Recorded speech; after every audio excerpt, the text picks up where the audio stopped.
Hello! In this video I will show you how to install Firefox browser on ASUS Zenfone 11 Ultra. So you have to start with opening your Google Play Store.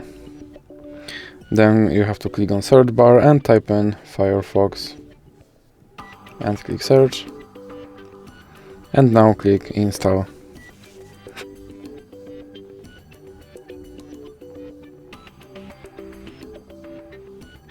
Now you can click open, and here you can set this browser as your default browser, or you can click not now.